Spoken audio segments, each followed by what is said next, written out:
सभी दोस्तों को शुभ संध्या। हमारे निवेशक, हमारे मेहमान, आप सभी को शुभ संध्या। 25 दिसंबर की ये रात है और बहुत ही दिलचस्प ब्रॉडकास्ट है। और आज जिस विषय के ऊपर हम लोग आज बात करने वाले हैं, और ये एक प्रश्न उत्तर का सत्र है, जो कि हम हमारे जो समझौता ज्ञापन यानी कि मेमोरेंडम है, जो कि प्रकाशित किया गया है जीटीआई की वेबसाइट के ऊपर, उसके ऊपर। तो दोस्तों, मुझे कुछ फीडबैक दीजिए। यदि आप मैक्सिम को देख पा रहे हैं और साथ ही साथ अपने अनुवादक की आवाज को स्पष्ट सुन पा रहे हैं, तो 10 देकर इसकी पुष्टि कीजिए। बहुत बहुत धन्यवाद। बहुत बहुत धन्यवाद सोनू जी आपका। और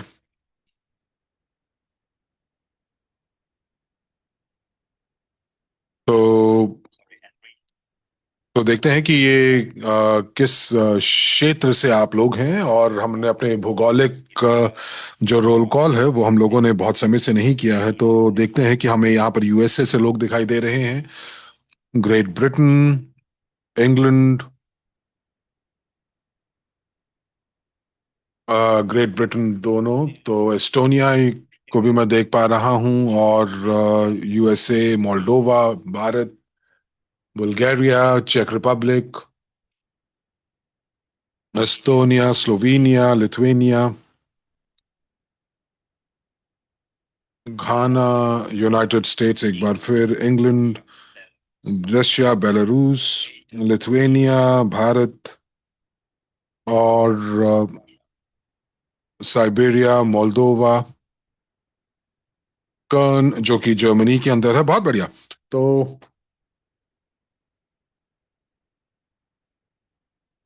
स्लोवाकिया, फिर हमारे पास भारत के अलग अलग प्रांत हैं, महाराष्ट्र। जी हाँ, मुझे मालूम है कि बहुत सारे हमारे पार्टनर्स भारत से भी हैं। तो चलिए हम लोग शुरू कर सकते हैं। मुझे एक क्षण दीजिए।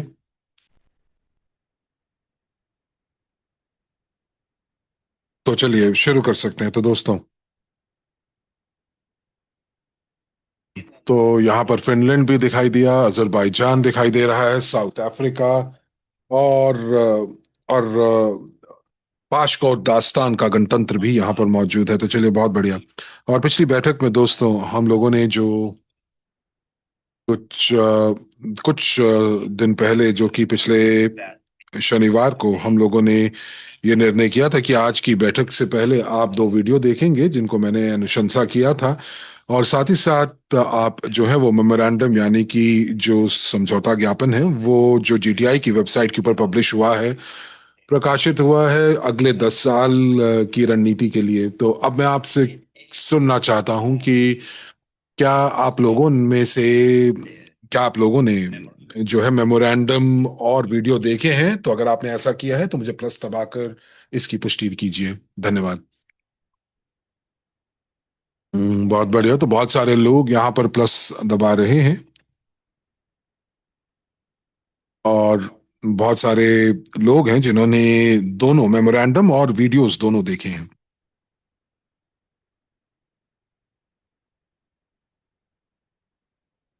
तो अब मैं आपसे एक प्रश्न पूछना चाहूंगा कि आपको क्या लगता है कि ये दोनों वीडियो जो हैं वो किस प्रकार से संबंध बनाते हैं, या यूं कह लीजिए कि ये मदद करते हैं कि मेमोरेंडम को समझने में हमारी मदद करते हैं जो हम लोगों ने पढ़ा? तो आप मुझे जो है जरूर बताएं कि किस प्रकार से वीडियोस जो हैं जिनके बारे में हम लोगों ने बात की, और साथ ही साथ जो मेमोरेंडम है, जो समझौता ज्ञापन है, वो दोनों एक दूसरे से कैसे संबंधित हैं।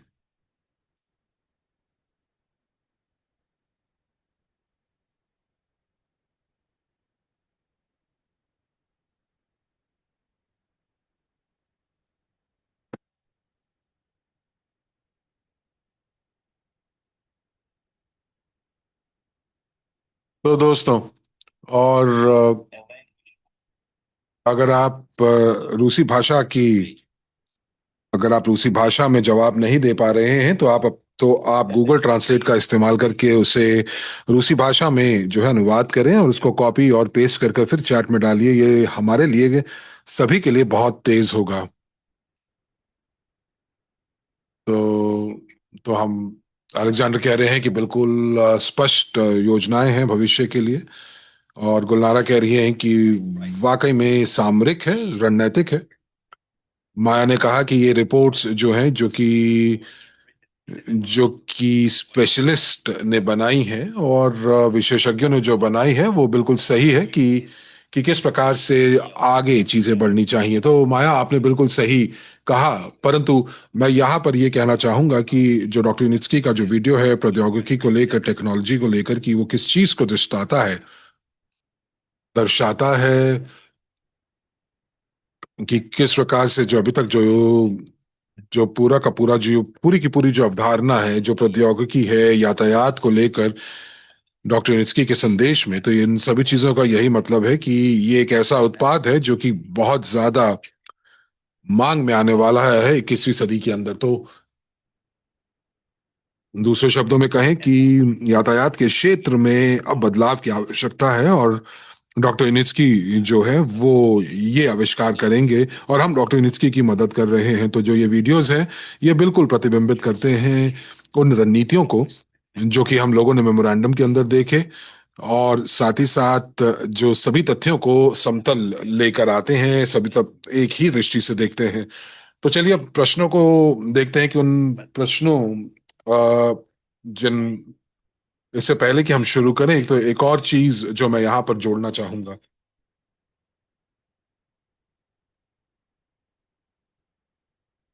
जो जो जो प्रश्नोत्तर था जिसका आप जो इस्तेमाल करना चाहते थे अपने प्रश्नों को पूछने के लिए, तो वो अभी भी खुला हुआ है। तो आप उसका इस्तेमाल कर सकते हैं अपने प्रश्नों को पूछने के लिए इस साल के अंत तक। तो आपके पास पूरा का पूरा एक हफ्ता होगा इन प्रश्नों को पूछने का। लेकिन आज जो बहुत ही महत्वपूर्ण प्रश्न है, या यूं कह लीजिए कि वो तीन बिंदु जो मेमोरेंडम के अंदर बहुत महत्वपूर्ण है, और आपके सभी जो ज्यादातर प्रश्न जो हैं वो इन्हीं तीनों तीनों बिंदुओं के ऊपर हैं। तो ये किसी भी निवेशक के लिए जरूरी हो सकते हैं। तो हम लोग इन तीन मुख्य बिंदुओं को हम आज चर्चा करेंगे, और जो बाकी के जो प्रश्न हैं उनको उनकी जो है उनके ऊपर चर्चा की जाएगी अगले वर्ष के शुरू में। तो कुछ जो है वो सत्र इस बात के लिए भी जो है वो दिए जाएंगे। तो मैक्स पूछ रहे हैं कि मैंने नहीं देखा या सुना, या जो कि भविष्य की योजनाओं के ऊपर, जैसा कि पिछले साल था, और मैंने अभी तक जो है प्रौद्योगिकी के बारे में भी नहीं सुना।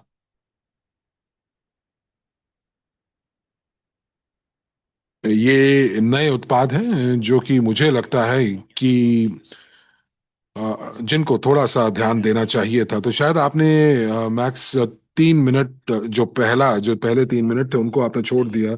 तो एक कमर्शियल परियोजना थी जो बेलारूस के अंदर, और वो जो है वो राष्ट्रपति के कार्यालय ने ऑर्डर किया है सॉसनी के रिजॉर्ट पर।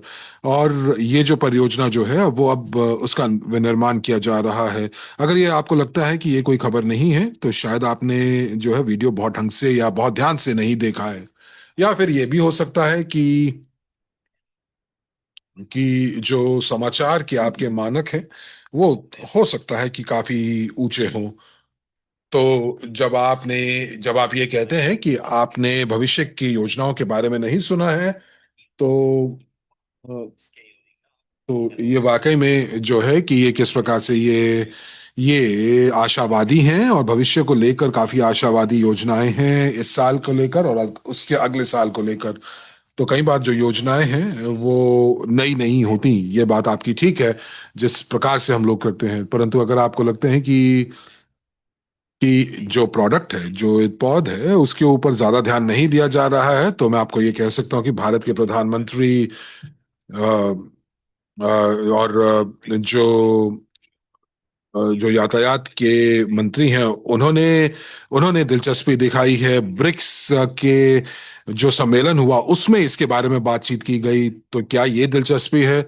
और फिर यूनियन स्टेट्स के फोरम के अंदर भी इसके स्ट्रिंग ट्रांसपोर्टेशन टेक्नोलॉजी के बारे में बात की, उसको मान्यता दी गई कि ये एक भविष्य की परियोजना है और राष्ट्रीय मानक जो है उसके प्रति विकसित किए जा रहे हैं। जो कि जो जिनको अगर आपको ये लगता है कि ये थोड़ा सा ध्यान दिया गया है, तो वाकई में आपकी अपेक्षाएं बहुत ज्यादा हैं इस परियोजनाओं के अंदर जिसके अंदर हम लोग निवेश कर रहे हैं। तो मैंने जो है अभी टिप्पणी की है, जो संदेश जो कि हमारे एक मेहमान ने टिप्पणी की, तो इसलिए मुझे टिप्पणी करनी पड़ी। तो मुझे लगता है कि दोस्तों, कि ये काफी ज्यादा जो है सम्मान की बात है। मील पत्थर हम लोगों ने जो है वो वो प्राप्त किए हैं 2025 के अंदर। और अगर आप मुझसे सहमत हैं तो आप प्लस दबाकर चैट में मुझे पुष्टि कर सकते हैं। और इस समय लगभग लगभग 180 से ज्यादा लोग हमारे साथ मौजूद हैं। तो यहाँ पर दर्जनों प्लस आ रहे हैं। तो अगर हम थोड़ा समय देंगे तो शायद 100 से ज्यादा प्लस भी आ जाए। तो अलेक्जेंडर कह रहे हैं कि अगर आप इसे जो है प्राप्त करना, जो अगर आप इसे ध्यान केंद्रित करना कहते हैं, ध्यान देना कहते हैं, तो आने वाले कुछ समय में जो है आप वाकई में बड़े बड़े ब्रेक थ्रूज देखेंगे। तो बहुत बहुत धन्यवाद दोस्तों आपके समर्थन का और आपके फीडबैक का। तो दोस्तों, मुझे अब यहाँ पर दिखाई दे रहा है कि हमारी जो दर्शक हैं वो काफी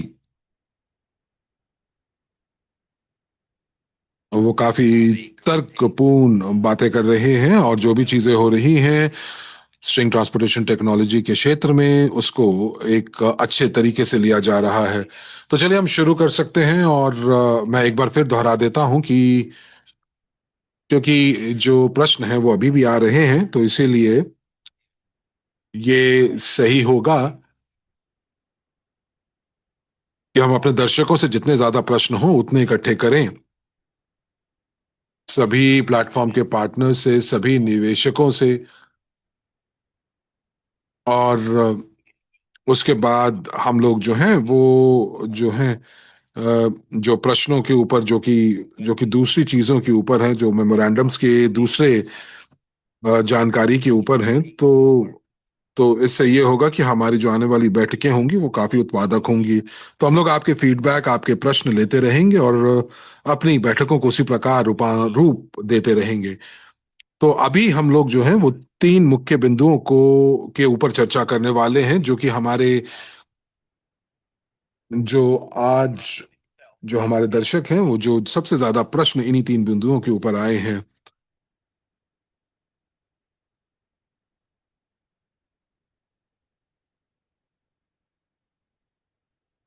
तो दोस्तों, तो इस समय हम लोग यहाँ पर आज की बैठक के नियमों को बना लेते हैं।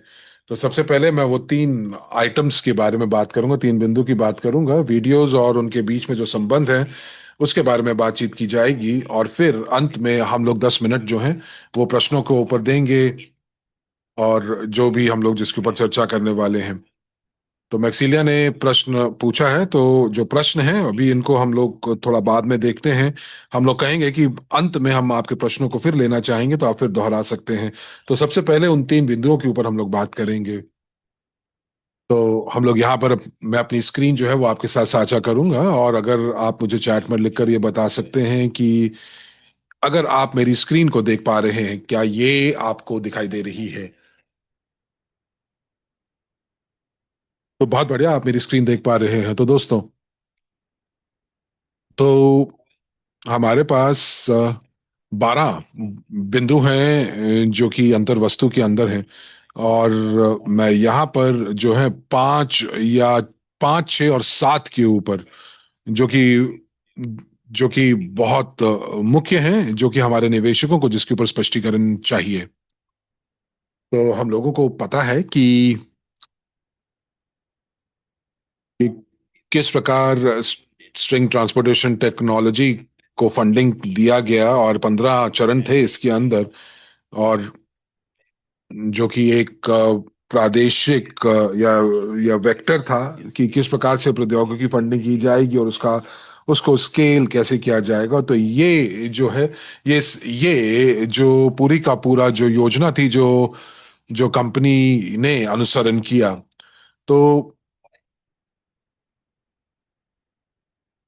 तो बहुत सारे जो प्रश्न हैं हमारे पार्टनर्स के,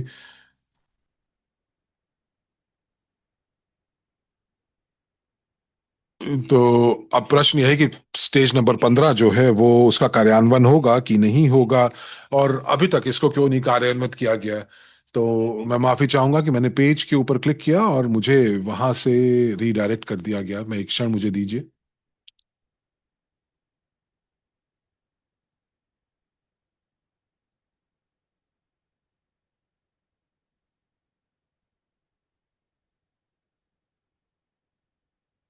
मुझे क्षण दीजिए।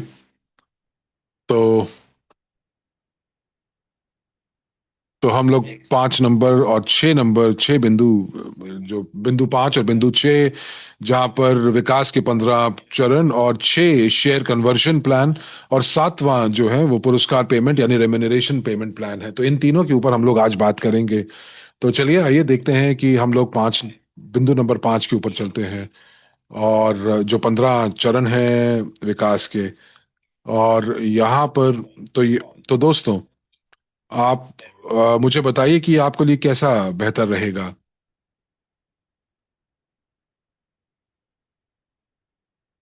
तो क्या आप मुझे अपने शब्दों में मैं आपको बताऊं, या हम लोग इसको पढ़ें।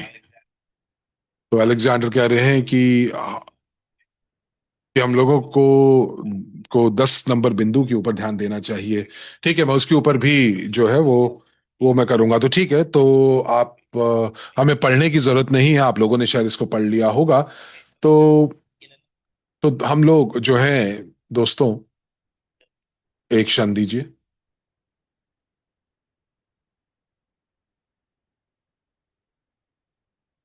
हम लोगों को बिल्कुल वो बातें करनी है जो कि जाहिर है कि जब प्रक्रिया फंडिंग की स्ट्रिंग ट्रांसपोर्टेशन टेक्नोलॉजी का शुभारंभ किया गया था, तो जो 15 जो मूल चरण थे, जो कि 2013 में और 2013 और 2014 में प्रकाशित किया गया, और ये वो मानचित्र था, वो कदम थे जो कि कंपनी को लेने थे।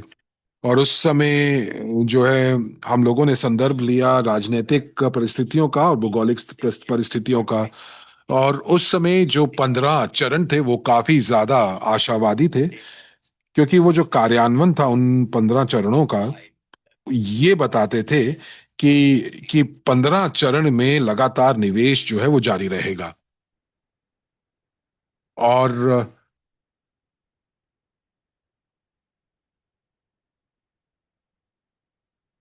और इसका मतलब ये भी था कि बहुत सारे जो जो कारक थे उनका कार्यान्वयन होना बहुत जरूरी था। जैसे कि फंडिंग, इंजीनियरिंग स्कूल की शुरुआत, मशीनरी, और फिर अ, जो भूमि का अधिग्रहण परीक्षण के लिए। तो मैं सभी चीजों के बारे में बात कर रहा हूं, और उसके बाद जो सभी, मैं यहाँ पर 15 चरण का जो दस्तावेज था उसकी बात कर रहा हूं। तो ये सभी कारक यदि कार्यान्वित होते और अगर उनको हम लोग एक साथ देखते, तो ये पूरा का पूरा जो है वो पहेली की पूरी के पूरे टुकड़ों को पूरा करता, एक एक तस्वीर बनाता। और हम लोगों को ये भूलना नहीं चाहिए कि जो है वो जो भू राजनीतिक तथ्य हैं। और यहाँ पे अलेक्जेंडर कह रहे हैं कि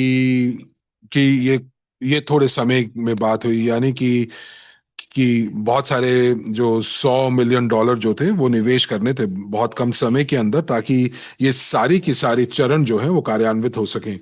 लेकिन हम लोगों को ये भी याद रखना होगा कि पूरी की पूरी प्रक्रिया जो शुरू हुई 2014 में, वो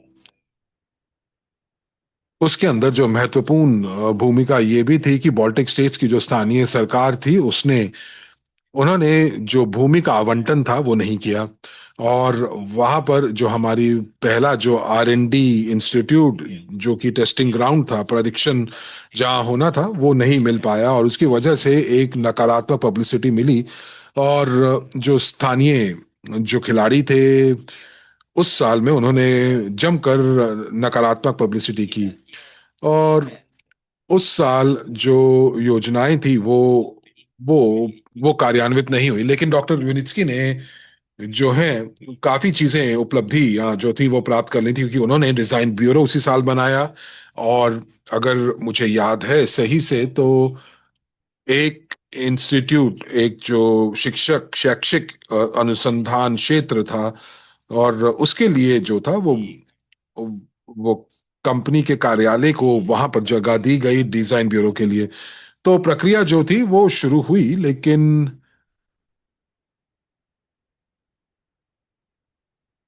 फिर कुछ प्रशासनिक और कानूनी अवरोध जो है वो खड़े किए गए, और उसकी वजह से डॉक्टर यूनिस्की जो है उनको बेलारूस वापस आना पड़ा। और 2015 में उन्होंने अपना कार्य संचालन बेलारूस में शुरू किया। सबसे पहले परीक्षण केंद्र मारिना गोरका, और फिर उसके बाद उन्हें सारी चीजें बेलारूस में शुरू करनी पड़ी। तो यानी कि हम लोग पहले ही बहुत पीछे थे इन्हीं सभी अवरोधों की वजह से, इन चुनौतियों की वजह से। और अगर आपको याद हो तो अगर हम पूंजीकरण की बात नहीं करते हैं तो हम लोग जो थे वो वेंचर परियोजना से निवेश परियोजना तक नहीं पहुंच पाए। परंतु बहुत ज्यादा हम लोग इतिहास के अंदर नहीं जाते, और हम लोग ये देख कहते हैं कि इन सभी चरणों के बीच में बहुत सारे जो कारक थे वो प्रकट हुए, जिसने जो है प्रौद्योगिकी को पूर्ण रूप से फंडिंग नहीं प्रदान की, या यूं कह लीजिए कि जो योजना बनाई गई थी यातायात के चरणों को लेकर, 15 चरणों के लेकर, वो कार्यान्वित नहीं हुई। वहां पर यह भी एक कार्यान्वयन था कि हम लोग हाई स्पीड ट्रांसपोर्टेशन प्रणाली को भी, यातायात प्रणाली को भी हम लोग विकसित करेंगे, और वो हम लोग नहीं कर पाए थे क्योंकि हम लोगों को भूमि का आवंटन नहीं हुआ था, एक। और दूसरा, जो सही मायने में जो फंडिंग थी वो पूरी नहीं हो पाई थी। तो इसीलिए ये निश्चय किया गया कि हाई स्पीड ट्रांसपोर्टेशन जो है उसको, जो इसको एक एक एक लक्षित परियोजना के अंतर्गत संस्थागत निवेशकों के लिए, क्वालिफाइड निवेशकों के लिए रखा गया, ताकि वो हाई स्पीड ट्रांसपोर्टेशन को फंडिंग कर सकें, क्राउड निवेश के माध्यम से नहीं, बल्कि एक बल्कि दूसरे निवेश के स्रोतों के माध्यम से, क्योंकि बहुत ज्यादा समय लग रहा था क्राउड निवेश के सामने निवेश जुटाने में। क्राउड निवेश का मॉडल बहुत अच्छा है, परंतु इसके अंदर जो जो फंडिंग का जो वॉल्यूम है वो इतना ज्यादा पर्याप्त नहीं हो पाता। और इसीलिए डॉक्टर नित्स्की को मुश्किल आई, और जो समय था उसमें हाई स्पीड ट्रांसपोर्टेशन जो था वो नहीं कार्यान्वित किया गया, और इसीलिए इसको एक अलग परियोजना के रूप दे दिया गया।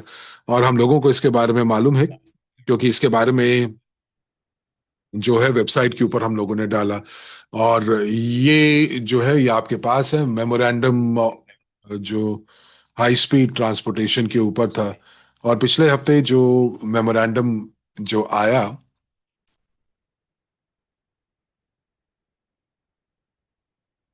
तो यहाँ पर तो जो पूरी की पूरी जो होल्डिंग थी, और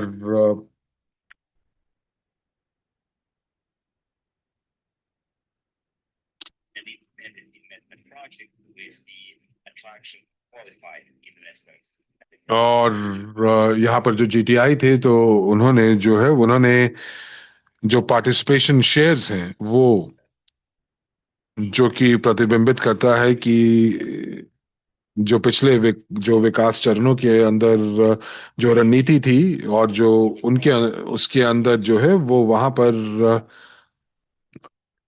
चाहिए कि किस प्रकार से पूरे की पूरी होल्डिंग जो है उसके लिए वो चाहिए था, और साथ ही साथ जो इंजीनियरिंग सेल्फ सफिशिएंसी, और साथ ही साथ जो नतीजे हैं उनको देखने की आवश्यकता थी। तो पूरी की पूरी अगर हम लोग रणनीति को अवलोकन कर के रूप से देखते हैं, तो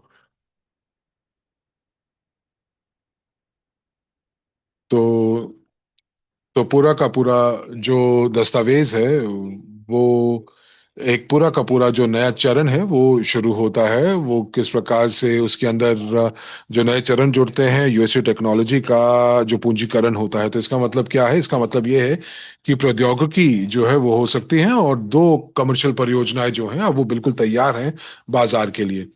और इसका मतलब ये है कि कि जिसके ऊपर जो है कि एक नया चरण जो है इसके ऊपर आधारित हो सकता है। तो दूसरे, और मैं माफी चाहूंगा, अंग्रेजी अनुवाद ठीक नहीं आ रहा है, एक क्षण दीजिए। और जो है वो सभी परियोजनाओं को तो जो कि, और एक निवेशक के रूप में जो है वो बिल्कुल अलग तरीके से दिखाएगा। और हम लोगों को ये देखें कि जो पूंजीकरण जो है वो कमर्शियल परियोजनाएं हैं जो कि हम लोगों का।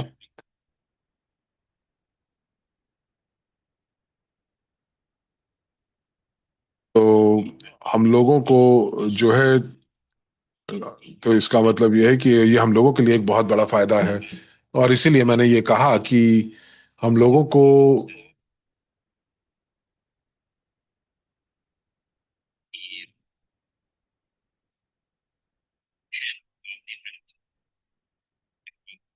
और हम लोग यहाँ पर जो है अलग अलग सरकारों से जो बात कर रहे हैं, हम लोग बात कर रहे हैं कि जो जितनी भी परियोजनाएं जो हैं वो पाइपलाइन के अंदर हैं। और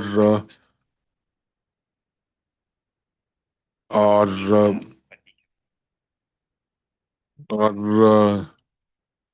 और कंपनी जो है वो इसका अनुसरण कर रही है। तो कंपनी जो है वो केवल और केवल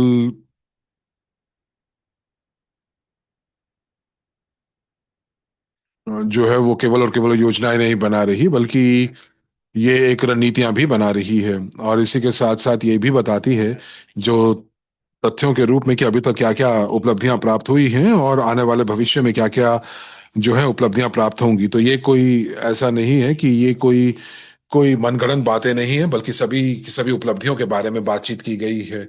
और साथ ही साथ जो भविष्य की योजना है उसके बारे में भी बात की गई है। हम लोग दूसरे शब्दों में ये कहें कि डॉक्टर यूनिट्स और उसकी उनकी जो टीम है वो अपनी पूरी की पूरी जो जो है वो इस चीज के ऊपर ध्यान दे रहे हैं कि सभी योजनाओं का कार्यान्वयन किया जा रहा है। यदि हम लोग मूल 15 स्टेजेस के ऊपर जाते हैं, तो ये जो चरण है ये इनका कार्यान्वयन किया गया। यानी कि अगर की जो प्रौद्योगिकी है वो उसका कार्यान्वयन किया जा चुका है, और अब जो है इसको एक विकास के चरण पर इसको माना जा सकता है। और डॉक्टर नित्सकी और उनकी टीम जो है, उन्होंने जो भी मूल रूप से जो 15 चरणों के अंदर जो योजना बनाई गई थी उससे कई ज्यादा उन्होंने जो है वो वो प्राप्त किया है, उपलब्धियां प्राप्त की हैं। हमारे पास अब 16 जो हैं वो अलग अलग तरह के जो है यूनिट्स हैं जो कि पहले जो है वो 15 चरणों के अंदर जो जो मौजूद नहीं थे। और मैंने बहुत बार ये भी बताया कि डॉक्टर यूनिट्सकी जो हैं वो वाकई में वो संकट का समायोजन बहुत अच्छे से करते हैं। क्योंकि पिछले 10 सालों के अंदर जो यूनिट्सकी टेक्नोलॉजी इंक है जो कि बाजार के अंदर है, और इतने सारे सालों में जो और उनके अपने उनके व्यक्तिगत कार्यों के अंदर और पूरे की पूरी जो होल्डिंग का जो उन्होंने निर्माण किया है, उन्हें हमेशा जो है संकट के समय ही काम किया है। और और इसकी वजह से जो है उनको उनको उनको जो है वो अपने आकार बढ़ाने का समय नहीं मिला, लेकिन फिर भी उन्होंने अपना आकार बढ़ाया। कम पैसे के अंदर वो ज्यादा डिलीवर कर देते हैं। जो भी उन्होंने वायदा किया उससे कहीं ज्यादा वो डिलीवर करते हैं। और इसको मैंने बहुत बार मैंने आपको बताया है, और ये आज भी मैं आपको बताना चाहूंगा, दोहराना चाहूंगा। तो हम लोग ये कह सकते हैं कि जो संस्थापक हैं उन्होंने जो भी वायदा किया उससे कहीं ज्यादा जो है वो हम लोगों को उन्होंने कार्यान्वित करके दिखाया और डिलीवर किया। तो अभी हम लोग एक ऐसे चरण पर जा रहे हैं जहां पर प्रौद्योगिकी को स्केल अप करने की आवश्यकता, अपना आकार बढ़ाने की आवश्यकता है। और और अब हम लोगों को ये देखना है जो कि हमारे लिए बहुत महत्वपूर्ण है। और अगले बिंदु की तरफ चलते हैं।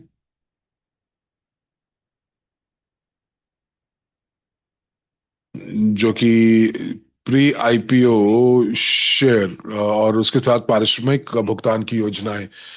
तो हम लोगों ने जो विकास के चरण हैं उनको चर्चा किया है, और ये जो है ये बिल्कुल बहुत करीब से ये जुड़ी भी हुई हैं, और जो निर्णय लिए गए हैं, हम लोग ये देख पा रहे हैं कि जो 15 जो चरण जो हैं वो वाकई में प्रासंगिक नहीं है, क्योंकि हाई स्पीड ट्रांसपोर्टेशन अब एक अलग परियोजना है। और साथ ही साथ जो शेयर परिवर्तन की या शेयर कन्वर्जन की जो योजना है, या पारिश्रमिक भुगतान की योजनाएं हैं, वो उससे जुड़ी हुई हैं।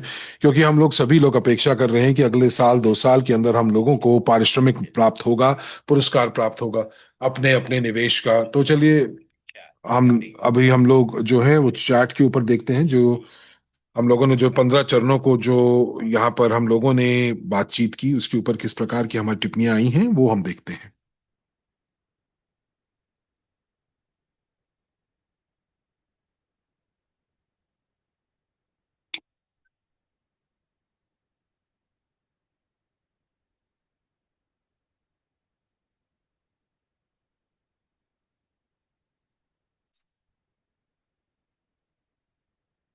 तो सर ये कह रहे हैं कि हम लोगों को इंतजार करना होगा 20 सालों में, कि अच्छे डिविडेंड्स प्राप्त करने के लिए 20 साल का इंतजार करना होगा। तो ये कोई बहुत ज्यादा समय सीमा नहीं है। तो यदि हम लोग इसके आकार की, इस परियोजना का आकार देखें, इसकी प्रकृति देखें, तो 15 से 20 साल कोई बहुत बड़ा समय नहीं है।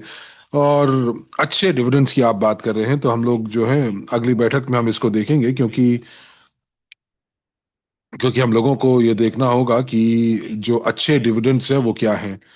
परंतु मुझे लगता है कि अगर जो अगले 5 से 10 सालों के अंदर हम लोगों को अच्छे डिविडेंड्स, अच्छे आकार के डिविडेंड्स प्राप्त हो सकते हैं। और अगर हम लोग 2035 की अगर हम बात करें, तो बहुत अच्छे डिविडेंड्स प्राप्त होंगे।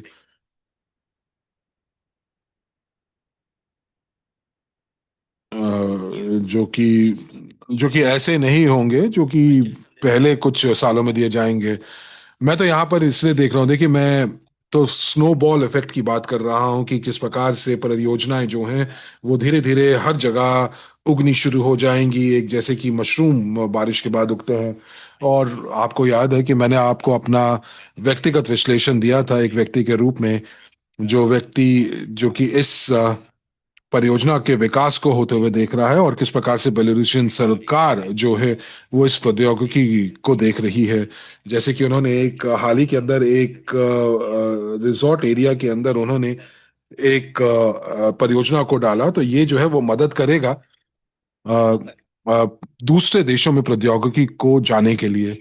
क्योंकि हम लोग पहले ये सुनिश्चित करना चाहेंगे कि जो हमारा जो जहां पर इस प्रौद्योगिकी का उद्गम हुआ है, तो ये प्रौद्योगिकी वहां पर इस्तेमाल की जा रही है, और केवल जो है वो इसके संस्थापक ही इसका इस्तेमाल नहीं कर रहे, बल्कि इस प्रौद्योगिकी को इस्तेमाल करने वाले दूसरे कस्टमर्स भी हैं, जिन्होंने इसका ऑर्डर किया, जिनको इसकी जरूरत थी, और केवल परीक्षण ही या एक्वारेल पार्क के अंदर ही नहीं किया जा रहा।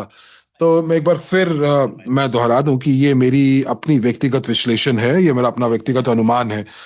तो अभी मैं ये देख पा रहा हूं कि जो कस्टमर के रूप में जो सरकार है, वो इस प्रौद्योगिकी को जो है वो देखना चाहती है, बनते हुए देखना चाहती है, निर्माण होते हुए देखना चाहती है। और एक बार जब ऐसा होगा तो हम लोग बड़े बड़े परियोजनाओं को देखेंगे, वो परियोजनाएं जो कि देशों को और शहरों को जोड़ेंगी। और वहीं पर जो है इस प्रौद्योगिकी का जो निर्माण बढ़ेगा, इसकी मान्यता बढ़ेगी, और ब्रिक्स के देशों में इस प्रौद्योगिकी को भी जो है वो चलन प्राप्त होगा, रुझान प्राप्त होगा। और मैं फिर वहां पर बिलियन और मिलियन डॉलर्स के रेवेन्यू की बात कर रहा हूँ, राजस्व की बात कर रहा हूँ।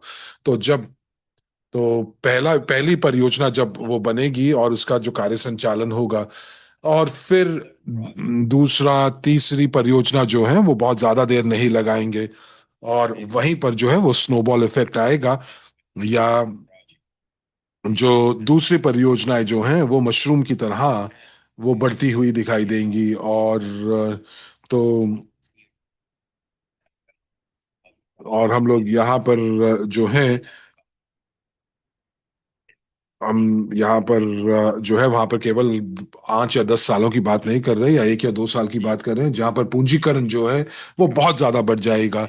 रेवोलूट रेवोलूट कंपनी की अगर हम उदाहरण देते, जो फिनटेक सेवाएं प्रदान करती है और जो कि वित्तीय क्षेत्र में काम करती है, तो कंपनी का जो पूंजीकरण है वो $1 बिलियन का है। और 70 बिलियन डॉलर है। तो ये काफी बड़ा जंप इन्होंने लिया है, तो हमारे क्षेत्र में भी ऐसा हो सकता है। और हम लोग यहाँ पर,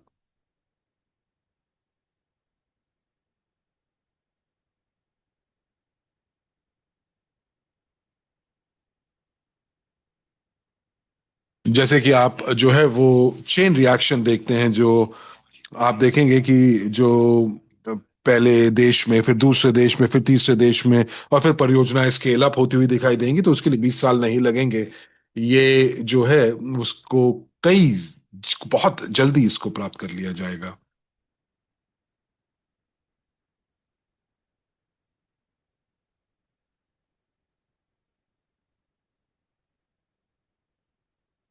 एक और बहुत महत्वपूर्ण बिंदु जो यहाँ पर जो है, जो परियोजना को लेकर है, कि सौसनी रिजॉर्ट क्षेत्र के अंदर हम लोगों ने हाल ही में देखा कि एक खबर थी जहाँ पर डिजाइन को लेकर जो कि चर्चा की गई। तो भारत के अंदर, और भारत के अंदर जो है उसके, और जो है वो और वहाँ पर अगर हम भारत देश की बात करते हैं, तो ये बहुत बड़ा देश है, और वहाँ पर जो है वो वाकई में पूंजीकरण बहुत ज्यादा बढ़ सकता है। तो आप देखेंगे कि बहुत जल्दी एक बूम आएगा।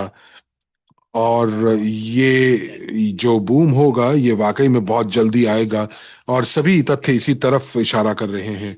तो दोस्तों, मैंने आपकी टिप्पणियां पढ़ी, आपकी टिप्पणियों का बहुत बहुत धन्यवाद, फीडबैक का बहुत बहुत धन्यवाद। तो यहाँ पर हम लोग अब बात करते हैं शेयर कन्वर्जन योजना की।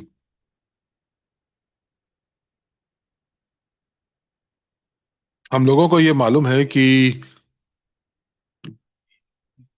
400 बिलियन प्री आईपीओ शेयर्स जो हैं वो जारी किए गए हैं, क्योंकि ये वो संख्या है प्री आईपीओ शेयर्स की, जो कि जो कि डॉक्टर यूनिस्की की जो इंटेलेक्चुअल प्रॉपर्टी है, जो कि उन्होंने यूनिस्काई से हस्तांतरित की थी। तो 400 बिलियन शेयर्स जो हैं वो मौजूदा रूप से 1 बिलियन प्री आईपीओ शेयर्स जो है उनको उनको रूपांतरित किया गया। क्राउड निवेश के लिए 200 बिलियन जो थे वो आवंटित किए गए, और उसमें से आधे जो थे वो डॉक्टर यूनिस्की ने फोर होल्डिंग्स कंपनी को दिए। दूसरे शब्दों में 78 बिलियन प्री आईपीओ शेयर्स जो हैं, जो कि अभी भी योजनागत हैं प्री आईपीओ एलोकेशन के लिए। तो कंपनी के पास अभी भी बहुत सारे अवसर हैं कि वो शेयर्स को क्राउड निवेश के माध्यम से बेच सकते हैं।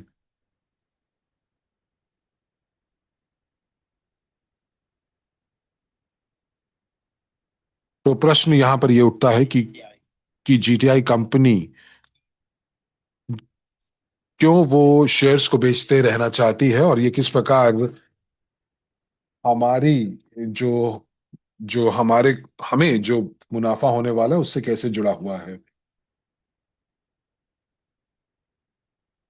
तो मैंने अपने पिछली बैठकों में आपसे ये जरूर बात की थी, और एक बार फिर से मैं इसके ऊपर ध्यान केंद्रित करना चाहूंगा। तो मैं कुछ पैराग्राफ जो है वो जो गद्यांश में पढ़ता हूँ, कि जो जो पैसा धन उगाहा जाएगा, और मैं आपके लिए हाईलाइट भी करूंगा। एक क्षण दीजिए।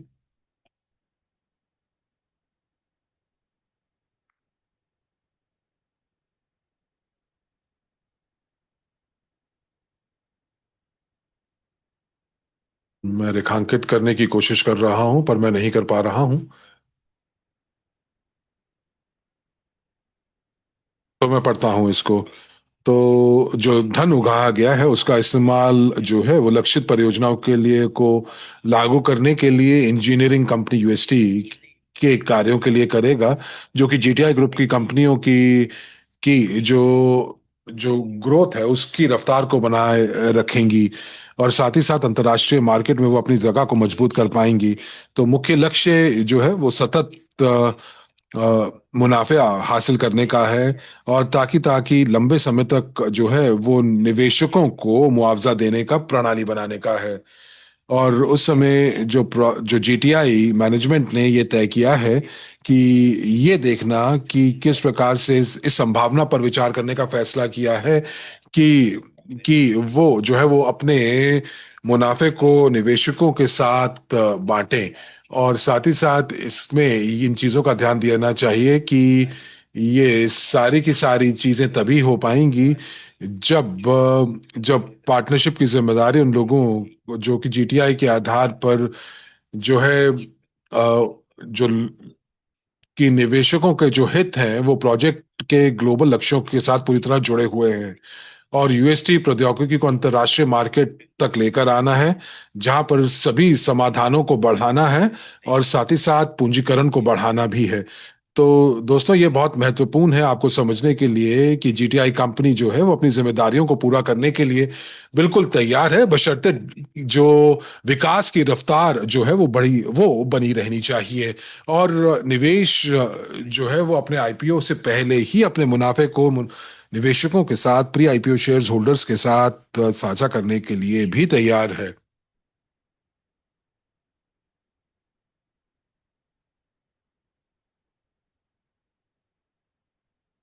और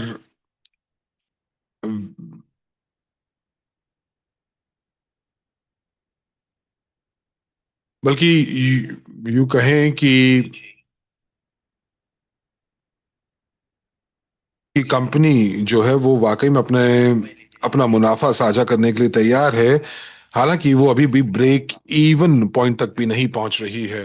तो यूनिस्की स्ट्रिंग टेक्नोलॉजी जो कि हमारे हमारे पूरी परियोजना का हृदय है, तो जीटीआई कंपनी इसका इसकी संस्थापक है, और जीटीआई टेक जो कंपनी है वो यूनिस्की स्ट्रिंग टेक्नोलॉजी की धारक भी है। तो यूनिस तो आपने मेमोरेंडम पढ़ा, यूनिस्की स्ट्रिंग टेक्नोलॉजी जो है, और आपको पता है कि यूएसटी इंक और मार्केटिंग कार्यालय और साथ ही साथ उत्पादन कार्यालय जो है, जो टोटल की टोटल जो कुल 8 कंपनियां हैं, उन सभी को मासिक लागत उनकी आती है उनके कार्य संचालन के लिए। और हम लोग यहाँ पर बात कर रहे हैं कम से कम $2.5 मिलियन प्रति माह के हिसाब से, जो कि बहुत ज्यादा पैसा है एक कंपनी के लिए, कि जो कि अपने को कार्य संचालन को निरंतर रख सके। मैं यहाँ पर किराए की बात कर रहा हूँ, लीज की बात कर रहा हूँ, वेतनों की बात कर रहा हूँ।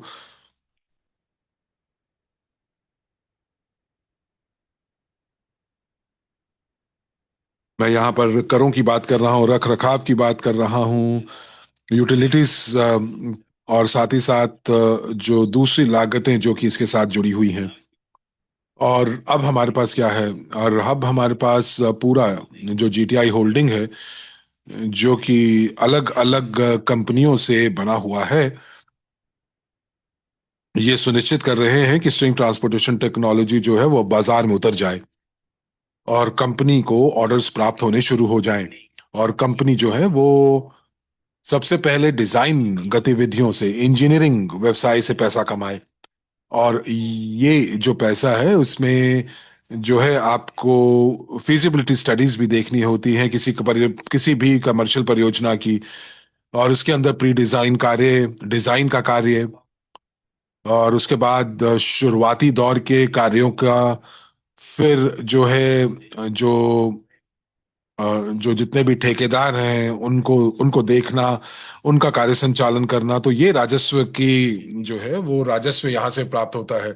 तो जैसे कि कंपनी जो है वो पहली परियोजना, दूसरी परियोजना और तीसरी परियोजना से प्राप्त करती हैं, तो कंपनी को ये सुनिश्चित करने की आवश्यकता होती है कि उसकी जो जो उसका जो स्टाफ है, जो उसके कर्मचारी हैं, उनको वेतन प्राप्त हो, और सभी लागत जो है वो पूरे तरीके से दे पाए, उसका उसका जो है वो उसका भुगतान कर पाए। और मैंने उसकी पूरी लागत आपको बताई दी है। तो अब मेरा प्रश्न आप लोगों से ये है कि क्या हम लोग अपेक्षा कर सकते हैं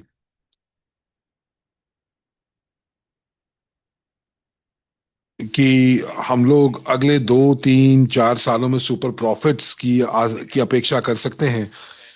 अगर कंपनी को $30 मिलियन जो है वो अपने आप को निरंतर बनाए रखना है, तो यानी कि 2.5 मिलियन प्रति माह के हिसाब से, यानी कि $30 मिलियन से कहीं ज्यादा प्रति वर्ष के हिसाब से। तो यदि कंपनी अगर ये पैसा अपने कार्य संचालन पर खर्च करती है, तो क्या हम लोग बहुत बड़े पे आउट्स की अपेक्षा कर सकते हैं? तो कंपनी जो है वो वो $30 मिलियन जो है वो अपने राजस्व से प्राप्त कर सकती है। जो राजस्व उनको अलग अलग परियोजनाओं से प्राप्त हो रहा है, क्योंकि कंपनी जो है वो जैसे कि किसी भी परियोजना के लिए ऑर्डर प्राप्त करती है और फिर उस परियोजना के लिए डिजाइन बनाती है, परंतु इसका मतलब ये नहीं है कि ये परियोजना जो डिजाइन बनाने के बाद वो परियोजना भी कार्यान्वित होगी। अब जैसे उदाहरण, अगर हम लोग नेपाल का देखें, तो नेपाल के अंदर जैसे कि डिजाइन जो है वो वो डिजाइन रूपरेखा तैयार की गई, डिजाइन चरण तक परियोजना पहुंची, लेकिन उसके बाद भू राजनीतिक उथल पुथल ने उसको रोक दिया। तो ठीक है, अगर हम लोग दूसरी जगह पर जाकर अपनी परियोजना को शुरू करेंगे, परंतु जो स्थिर भुगतान है वो नहीं हुआ, परंतु परंतु वो परियोजना पूरी नहीं हुई। परंतु अब आप कल्पना कीजिए कि जो कंपनी जो है वो राजस्व को लेती है और वो कंपनी अपने व्यवसाय में जो है वो पुनः निवेश की जगह वो कंपनी जो जो राजस्व है उसे उस राजस्व को अपने मौजूदा निवेशकों के साथ साझा करना शुरू कर देती है जीटीआई के माध्यम से, क्योंकि जीटीआई एक पेरेंट कंपनी है। तो ये पैसा लेकर अपने कार्य संचालन की पूर्ति ना करके, आरएनडी को पैसा ना देकर, अपने अपने उत्पादन को के ऊपर पैसा ना लगाकर अपने निवेशकों को पैसा देना, तो क्या आपको लगता है कि कंपनी ऐसे ज्यादा दिन चल पाएगी? तो उस समय क्या परिदृश्य होगा कंपनी के सामने कि वो कंपनी जो है वो अपने राजस्व जो है वो का इस्तेमाल जो है अपने कार्य संचालन के लिए कर रही है और मुनाफे को जो है वो अपने निवेशकों के साथ साझा भी कर रही है। तो आप बताएं कि ये कैसे हो पाएगा?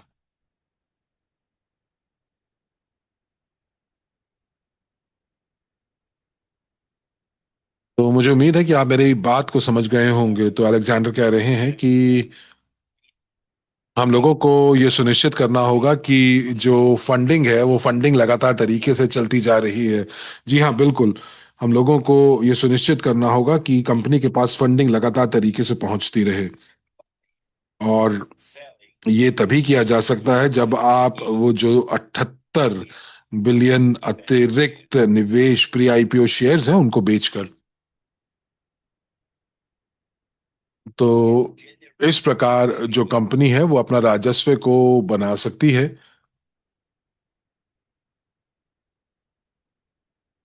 और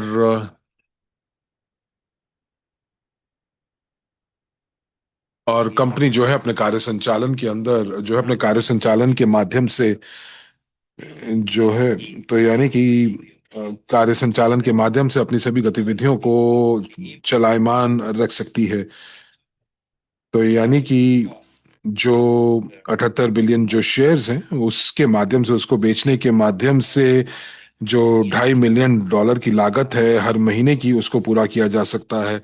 तो इस प्रकार सभी प्रक्रियाओं को पूरा किया जा सकता है, उसको उसको कवर किया जा सकता है। तो कंपनी जो है वो लगातार तरीके से ऐसे शेयर्स को साझा कर सकती है, इन शेयर्स को जो है वो बेच सकती है, और फिर जो अलग अलग स्रोतों से राजस्व भी आ रहा है और वहां से जो फायदा हो रहा है, जो मुनाफा हो रहा है, उसको शेयर धारकों को साथ जो है वो साझा कर सकती है। तो ये जो फॉर्मूला है, इस फॉर्मूला के माध्यम से हम लोग आने वाले कुछ सालों में जो है वो निवेशकों को जो है वो पुरस्कार प्राप्त हो सकता है।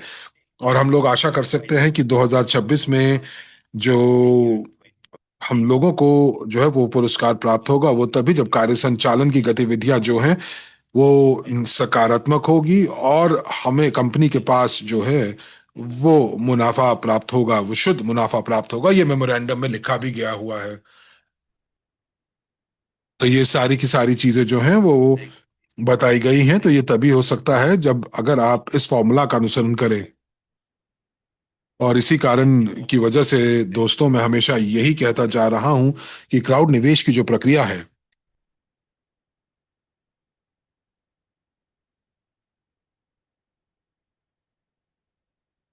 और ये वो व्यवसाय है जो कि आने वाले कई सालों तक भविष्य में चलता रहेगा। मैं ये नहीं कह रहा हूं कि हम लोगों को दर्जनों साल लगेंगे कि स्विंग ट्रांसपोर्टेशन टेक्नोलॉजी के लिए होल्डिंग कंपनी के माध्यम से। जी नहीं, ये नहीं कह रहा हूं। मैं ये कह रहा हूं कि हमारे पास एक सफल केस है जहां पर क्राउड निवेश ने अपनी दक्षता को जो है प्रमाणित किया है, एक सफल व्यवसाय बनाया है, बल्कि एक तरह के बहुत बड़े स्तर के ऊपर एक प्रौद्योगिकी को विश्व में तैयार किया है। और ये वो केस है, एक ऐसा परिदृश्य है जहां पर पूरा का पूरा जो है औद्योगिक क्षेत्र सफलतापूर्वक निर्माण किया गया है। और इसके अंदर अब दो कमर्शियल परियोजनाएं, प्रोडक्ट्स जो हैं वो मौजूद हैं। और मैं यहाँ पर बात कर रहा हूँ शहरी यातायात की और साथ ही साथ कार्गो यातायात की। तो यहाँ पर जो नतीजे जो हैं वो कार्यान्वित हो रहे हैं। परंतु मेरे दृष्टिकोण में पिछले 11 सालों में जो कि क्राउड निवेश हम लोगों ने शुरू किया है, तो दोस्तों, निवेशकों और मैं आप सभी से ये कह रहा हूं कि अब जो है वो सबसे जिम्मेदार, सबसे जिम्मेदार जिम्मेदारी का जो है वो समय आ गया है। क्योंकि अब प्रौद्योगिकी जो है वो अब कार्यान्वित हो रही है, उत्पाद निकल रहा है, प्रोडक्ट निकल रहा है। प्रोडक्ट बाजार में कार्यान्वित होने के लिए समय लगता है, और उस समय के दौरान जो जो कार्य संचालन की जो लागत है उसको कवर करने की आवश्यकता है। और मैं पूरे जीटीआई संरचना की बात कर रहा हूं। और मैं क्राउड निवेश का धन्यवाद देना चाहता हूं कि जिसकी वजह से हम लोग इस पूरी लागत को पूरा कर पाएंगे। वो तभी हो पाएगा जब भी हम लोग सक्रिय एजेंट्स बनेंगे। बहरहाल जो इंजीनियरिंग कंपनी है वो अपनी पूरी कोशिश करेगी कि किस प्रकार से प्रौद्योगिकी को विकसित किया जाए, और वो अपने मौजूदा स्तर पर नहीं रुकेगी बल्कि उसको और बेहतर बनाएगी। क्राउड निवेश जो है वो एक प्रकार से उसको दिशा प्रदान कर रहा है। और ये एक मुख्य गारंटी है कि ये सारी की सारी चीजें होंगी और इंजीनियरिंग कंपनी जो है वो आगे बढ़ पाएंगी। क्योंकि अगर हम लोग सबसे जो जैसे कि अगर हम लोग एक नकारात्मक परिदृश्य भी देखते हैं, जैसे कि कंपनी को पूरा का पूरा जो है वो फंडिंग प्राप्त नहीं होता है, तो आपको पता है कि आप क्या हो सकता है। जैसे कि आप जीटीआई के रूप में अपने जो जो आपकी परिसंपत्ति है, आप उससे हाथ आप उसको गंवा सकते हैं, क्योंकि कंपनी जो है वो जो है बंद हो सकती है। तो हम लोगों को जो अभी जो सारी चीजें जो हमने निर्माण की हैं उसको बनाए रखने के लिए जरूरी है। और जो हमने बनाया है उसे 1 या 2 सालों के अंदर स्केल अप भी करना होगा, और उसको कम से कम 10 गुना ज्यादा बढ़ाना होगा। और इसीलिए मेरे दृष्टिकोण में क्राउड निवेश जो है वो एक गारंटी है, या यूं कह लीजिए बेहतर शब्दों में कि एक प्रकार की प्रणाली है, एक बेहतर प्रणाली है जो ये सुनिश्चित करेगी कि स्ट्रिंग ट्रांसपोर्टेशन टेक्नोलॉजी आगे बढ़ता रहे। क्योंकि मौजूदा समय के अंदर जो स्ट्रिंग ट्रांसपोर्टेशन है, या यूनिट्सकी की जो स्ट्रिंग ट्रांसपोर्टेशन इंक है, उन्हें अभी तक पर्याप्त ऑर्डर प्राप्त नहीं हुए हैं ताकि वो अपनी पूरी की पूरी लागत को कवर कर सके। और अगर हम लोग सबसे खराब परिस्थितियों को देखते हैं, तो जैसे कि ये, तो जो अगर कंपनी जो है वो बंद कर दी जाती है तो हम लोग बहुत अच्छी परिस्थिति में नहीं होंगे। और इसीलिए हम लोगों ने निश्चय किया कि हम लोग अपने आरएसडब्ल्यू सिस्टम्स की पुनः ब्रांडिंग की प्रक्रिया को शुरू किया। और इसीलिए हम लोग मार्केटिंग परिस्थितियों आपके लिए लेकर आ रहे हैं, ताकि नए निवेशक जो हैं इस प्रौद्योगिकी के साथ जुड़ें, आकर्षित हों। और नए निवेशक जो हैं मेरे हिसाब से आप यूं कह सकते हैं कि आप स्वयं देख पाएंगे कि नए निवेशक जो हैं उनको जो जोखिम जो है वो जोखिम सबसे न्यूनतम के ऊपर है, न्यूनतम स्तर के ऊपर है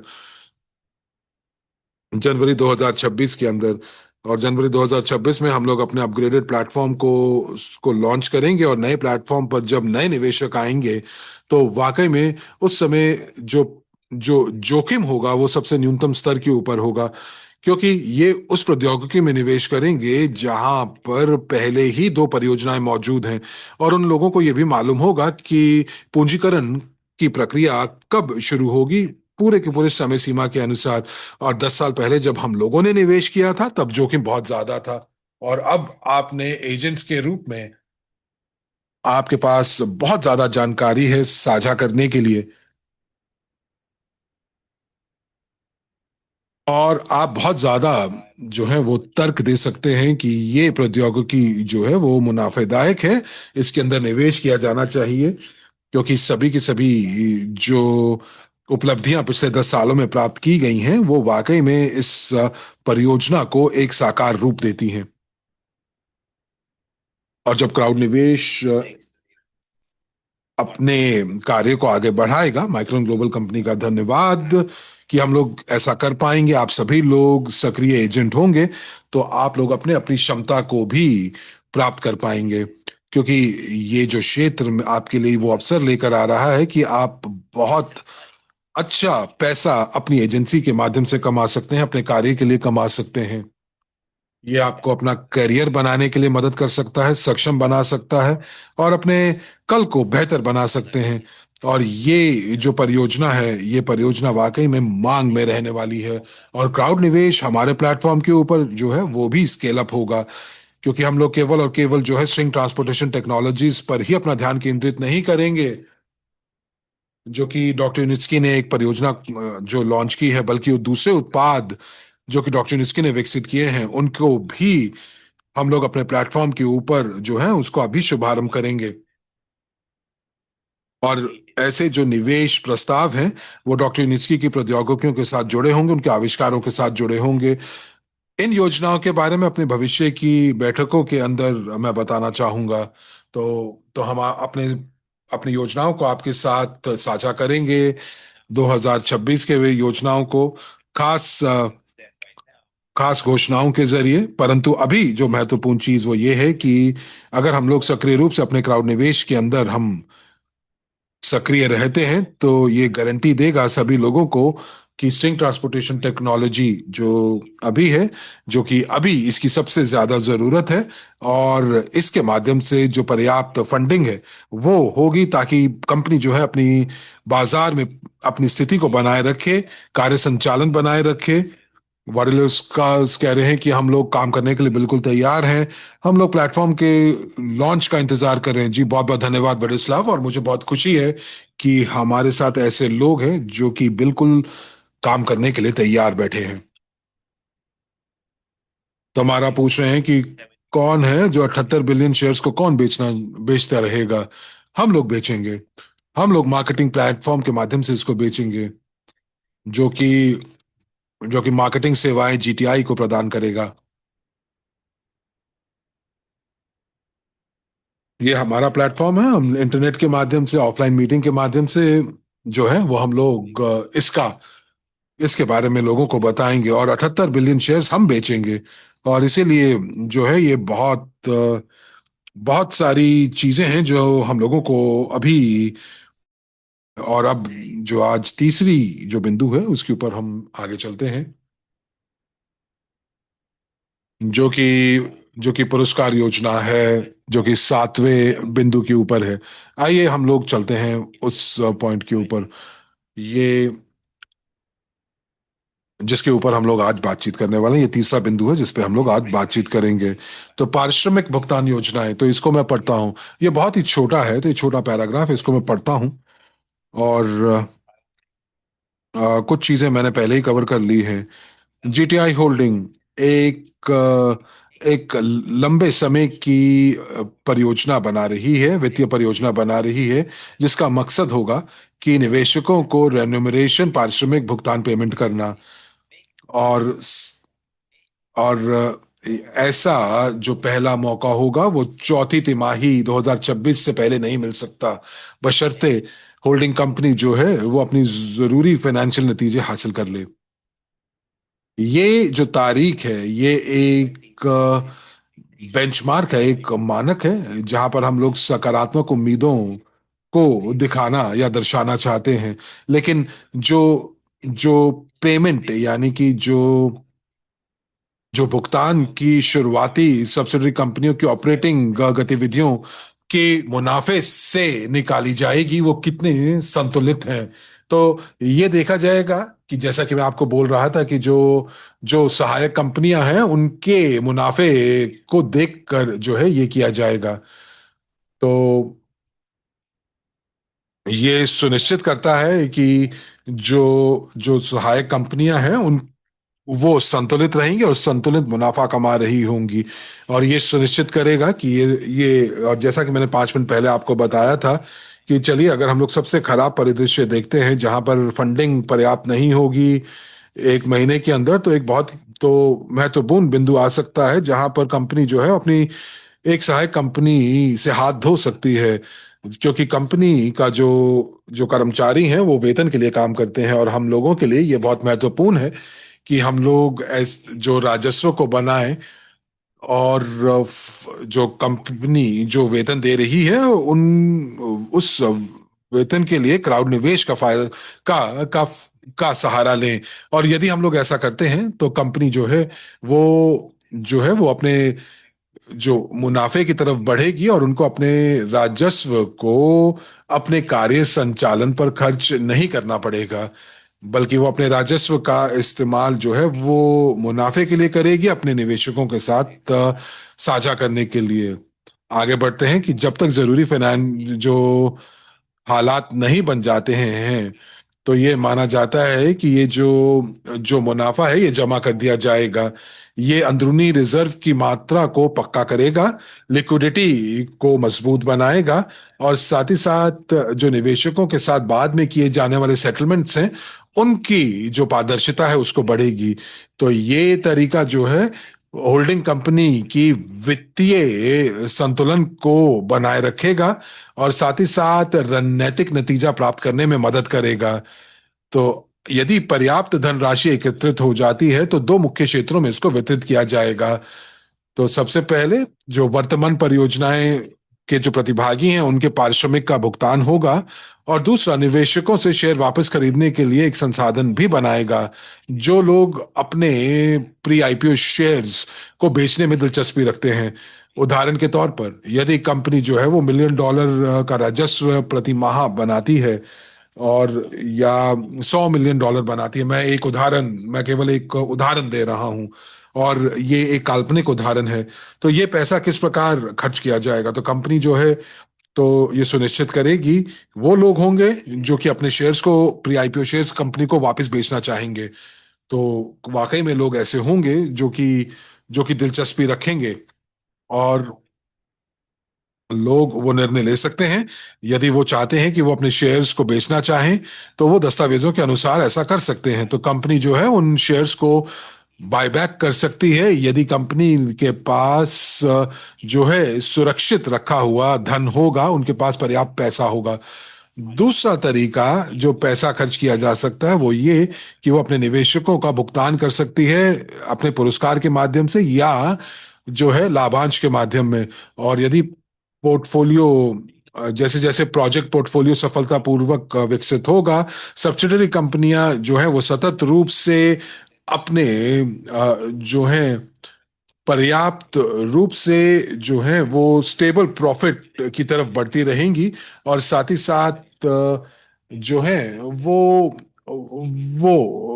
जो है वो लगातार तरीके से अपना डिविडेंड भी दे पाएंगी। इस संभावना से इन्वेस्टर्स के लिए एक्स्ट्रा वित्तीय योजना बनाने का मौका देती है। तो जीटीआई इन्वेस्टमेंट की जो आकर्षकता है वो बढ़ती है, उसको बढ़ाती है और इससे जो होल्डिंग कंपनी है वो लंबे समय के लिए और साथ ही साथ बेहतर रिटर्न जो है वो लोगों के लिए या निवेशकों के लिए बना सकता है। तो अपने शब्दों में अगर मैं इसको कहूं तो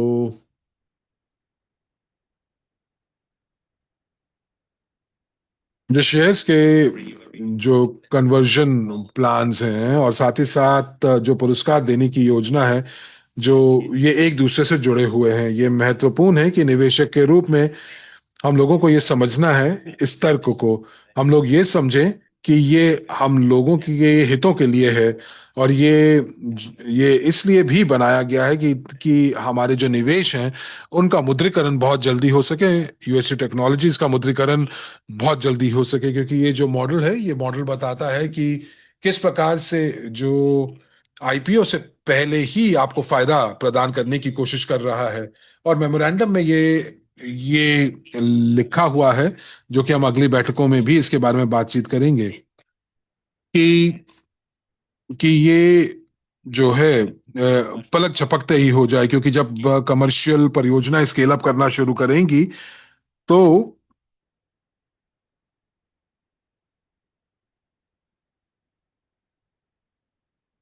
तो ऐसा हो सकता है कि चीजें बहुत शीघ्र जो है वो शुरू हो जाएं, क्योंकि जीवन में ऐसा ही होता है।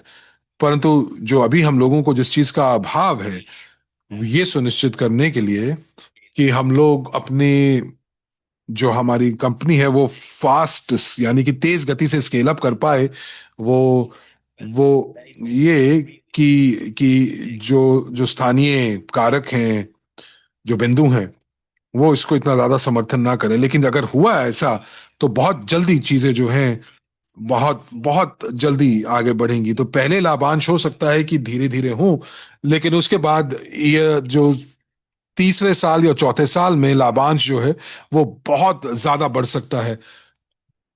तो हम लोग जो है छोटे डिविडेंड से बड़े डिविडेंड्स प्राप्त कर सकते हैं।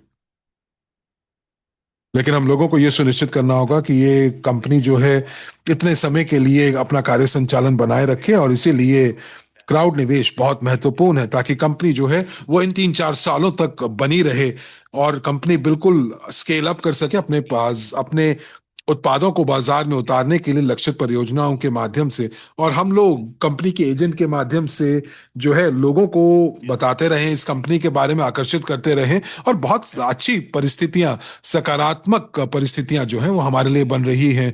अच्छे डिस्काउंट प्राप्त हो रहे हैं, अच्छे जो जो हम लोगों को जो मार्केटिंग का, जो हमारा एक अच्छा मार्केटिंग प्लान है वो मौजूद है। और अब हम लोग जो है अपनी पुनः ब्रांडिंग की जो गतिविधियां हैं वो लगभग अंतिम चरण में हैं। और दिमित्री स्लूसर के एक साक्षात्कार, एक इंटरव्यू में जो 2-3 साल पहले किया गया, कि जब हम लोग रीब्रांडिंग की बात कर रहे थे 2-3 साल पहले, और आपको पता है कि किस प्रकार से इवेंट्स ने हम लोगों को रीब्रांडिंग करने के लिए जो था वो रोक दिया, परंतु जो साक्षात्कार जो रिकॉर्डेड किया गया था वो अभी भी बहुत प्रासंगिक है। वो प्रकाशित किया गया था कुछ दिन पहले समाचार अनुभाग के अंदर। उस इंटरव्यू को आप जरूर देखें, और उसमें बहुत बहुत विस्तार से बताया गया है कि हम लोग क्यों पुनः ब्रांडिंग की तरफ जा रहे हैं। और ये बिल्कुल प्रासंगिक है आज की जो हालात हैं उसको देखते हुए। तो इसीलिए तो आप लोगों के सामने जो पैकेजेस हैं वो पैकेजेस क्यों हैं, और इतना बड़ा डिस्काउंट जो है, जो एक 144 डिस्काउंट क्यों दिया जा रहा है, और ये देखते हुए कि हम लोग अभी भी वेंचर प्रोजेक्ट और निवेश परियोजना के बिल्कुल बीच में हैं। ये एक प्रकार से कह सकते हैं कि ये बिल्कुल अंतिम मौका है आप लोगों के लिए, जब आप इतने ज्यादा डिस्काउंट के साथ, इतने रोचक डिस्काउंट्स के साथ आप खरीदारी कर सकते हैं। क्योंकि एक बार जब माइक्रोन ग्लोबल प्लेटफॉर्म शुरू हो जाएगा तो हम लोग जो है ऐसे डिस्काउंट्स के ऊपर वापस नहीं जा पाएंगे, और ये कम से कम 30% ये घट जाएगा। तो अभी भी आपके पास पूरा का पूरा एक हफ्ता है इतने आकर्षक डिस्काउंट्स प्राप्त करने के लिए। और ये जो निवेश है ये आप लोगों को स्वयं करने की आवश्यकता नहीं है, बल्कि मुझे तो ये पूरा पूरा विश्वास है कि आप लोगों के पास बहुत अच्छा पोर्टफोलियो है, कुछ मिलियन शेयर्स हैं, और आपके पास अपने लक्ष्य प्राप्त हो चुके हैं कि कितने शेयर्स जो हैं वो आप अपने पोर्टफोलियो में रखना चाहते हैं। लेकिन अभी तक लोगों ने शायद ऐसा नहीं किया है, और अब उनके पास मौका है और आपके पास सभी के पास मौका है। कुछ वो लोग जो इस प्रौद्योगिकी को देख रहे हैं, आपको देख रहे हैं, और आपके पास ऐसी चीजें होंगी जो लोग आपको देख रहे हैं, क्योंकि नए साल से पहले आपके पास चीजें होंगी उनको बताने के लिए कि 2025 में क्या हुआ, क्या क्या मील जो है कंपनी ने प्राप्त किए हैं, जैसे कि इस कंपनी को कैसा सम्मान दिया गया राजकीय स्तर के ऊपर ब्रिक्स देशों के अंदर, और साथ ही साथ यूनियन स्टेट्स के अंदर किस प्रकार से राष्ट्रीय मानक तैयार किए गए, किस प्रकार से जो R&D जो जो स्तर है वो यूएसटी इनकॉर्पोरेशन कंपनी को, जो कि पिछले कुछ सालों पहले दिया गया, पहली परियोजना कमर्शियल परियोजना और फिर दूसरी कमर्शियल परियोजना, और पहली कमर्शियल परियोजना जो है वो एक्वारेल के अंदर, एक्वारेल टेक्नोपार्क के अंदर, वो वो 1 साल से चल रही है। एक और परियोजना जो है वो अभी मौजूदा स्थिति में जो है भारत के लिए डिजाइन की जा रही है। तो आपके पास बहुत सारी जो अ, जो टिप्पणियां हैं जो आप कर सकते हैं, कारण हैं जो आप लोगों को बता सकते हैं कि क्यों इसके अंदर जो है निवेश किया जाना चाहिए। और दोस्तों, मैं आपकी मदद भी करना चाहूंगा, क्योंकि इस रविवार को, और मुझे लगता है कि शनिवार से बेहतर होगा रविवार, और हम लोग इस रविवार को एक सारांश बैठक करेंगे। इस साल के अंत में 2025 का सारांश बैठक होगी, जिसके अंदर हम लोग बात करेंगे स्ट्रिंग ट्रांसपोर्टेशन टेक्नोलॉजीज की सभी उपलब्धियों को, सभी मील को, अकम्प्लिशमेंट्स को, और मैं आपको 2026 की योजना भी बताऊंगा कि हम लोग क्राउड निवेश जो हमारा जो जो प्रणाली है और जो प्लेटफॉर्म है उसके बारे में बात करेंगे। और साथ ही साथ 2026 जनवरी से हम लोग किन चीजों को शुरुआत करने वाली हैं। ये बैठक रविवार को होगी, 3 बजे यूरोपीय समय के अनुसार, 4 बजे कीव समय के अनुसार, 5 बजे मॉस्को समय के अनुसार, यानी कि 7:30 समय भारतीय समय के अनुसार। तो तो तो किस प्रकार की जो है आपके जो निवेशक हैं उनको मैं किस प्रकार का समर्थन दे पाऊंगा, और और आप मेरे भाषण से इसे सुन पाएंगे। आप सभी लोगों को न्योता दे सकते हैं हमारी बैठक के लिए, जो कि साढ़े जो कि 5 बजे मॉस्को समय के अनुसार होगा। और आप अपने जो आप अपने जो है मेहमानों को बुला सकते हैं, भविष्य के निवेशकों को बुला सकते हैं, और वो है 2026 में देख पाएंगे कि क्या क्या संभावनाएं हैं, और साथ ही साथ भविष्य कैसा दिखाई दे रहा है। तो मैं यहाँ पर आप सभी को जो है जो कि 27 को होगी, एक क्षण दीजिए, 28 को, जी हाँ, 28 दिसंबर को। और हम लोग एक 2026 की सारांश बैठक करेंगे, 2026 को देखेंगे। और ये जो बैठक है वो बहुत सारे लोगों की मदद करेगी जो कि अभी भी स्ट्रिंग ट्रांसपोर्टेशन टेक्नोलॉजी में अभी निर्णय नहीं ले पा रहे हैं निवेशक बनने का। और मुझे ये पूरा विश्वास है कि यदि आप अगर आप इसको जो है लाइव नहीं देख पाएंगे तो आप रिकॉर्डिंग भी देख सकते हैं। तो लोग जो इसको ध्यान से सुनेंगे वो निर्णय ले पाएंगे कि किस प्रकार से इस परियोजना के साथ जुड़ना है। तो ये जो बैठक है, अभी तक हम लोगों ने जो है इस दस्तावेज को पूरी तरीके से जो है विश्लेषण नहीं किया है, हमने अभी केवल शुरुआत की है। तो इसको हम लोग जो है पूरी श्रृंखला में जो है पहला भाग कह सकते हैं, और श्रृंखला में 2 या 3 बैठकें होंगी इस मेमोरेंडम को लेकर। और मैं आपको याद दिला दूं कि हम लोग जो है आपके फीडबैक को इकट्ठा करते रहेंगे अपने टेलीग्राम चैनल के अंदर। और आप देखेंगे पिंड संदेशों के अंदर जो एक इस एक एक क्वेश्चनर, एक प्रश्नोत्तर का लिंक है, जहां पर आप अपने प्रश्न जो है वो आप दर्ज कर सकते हैं। और मैंने आज उन प्रश्नों का उत्तर दिया है जो कि सबसे ज्यादा पूछे गए हैं। तो मुझे उम्मीद है कि आप लोगों के पास सब कुछ स्पष्टता होगी इन तीन चीजों को लेकर, कि कब, कैसे और क्यों, कि किस प्रकार से आपको आगे चलकर पे आउट होने की संभावना है। तो मुझे स्कोर दीजिए 1 से लेकर 10 के बीच में, कि, कि जो स्पष्टता आपको उत्तर से प्राप्त हुई इन तीन बिंदुओं को लेकर जिसके बारे में आज हमने चर्चा की, बिंदु नंबर 5, बिंदु नंबर 6 और बिंदु नंबर 7। तो 1 से 10 के बीच में मुझे जरूर बताइए कि कितनी स्पष्टता आपको प्राप्त हुई। तो बहुत सारे 10 मुझे दिखाई दे रहे हैं, ये अच्छी खबर है। बहुत बहुत धन्यवाद दोस्तों। और मुझे तो यहाँ पर सतीश तो 20 नंबर दे रहे हैं, क्या बात है। बहुत बढ़िया। बहुत बहुत धन्यवाद आपका। और मैंने अपनी पूरी कोशिश की। बहुत सारे संदेश हैं, तो आज हमारे साथ 200 से ज्यादा लोग हैं, जो कि एक अच्छी खबर है। कितने सारे लोग आज हमारे साथ जुड़े हुए हैं जो कि हमारे बैठक के साथ जुड़े हुए हैं। तो दोस्तों, मैं आपका यहाँ पर धन्यवाद देना चाहूंगा। और हम लोगों को 1 घंटा 20 मिनट लगे, जो कि काफी, जो अच्छी बात है। और हम लोग मेमोरेंडम के बाकी हिस्सों को दूसरी बैठकों के अंदर करेंगे। और एक बार आपको फिर से याद दिला दूं कि आप अपने प्रश्नों को प्रश्नोत्तर के जो जो एक दस्तावेज है, ऑनलाइन दस्तावेज है, उसमें आप दर्ज कर सकते हैं। तो हम लोग रविवार को आपसे मिलेंगे।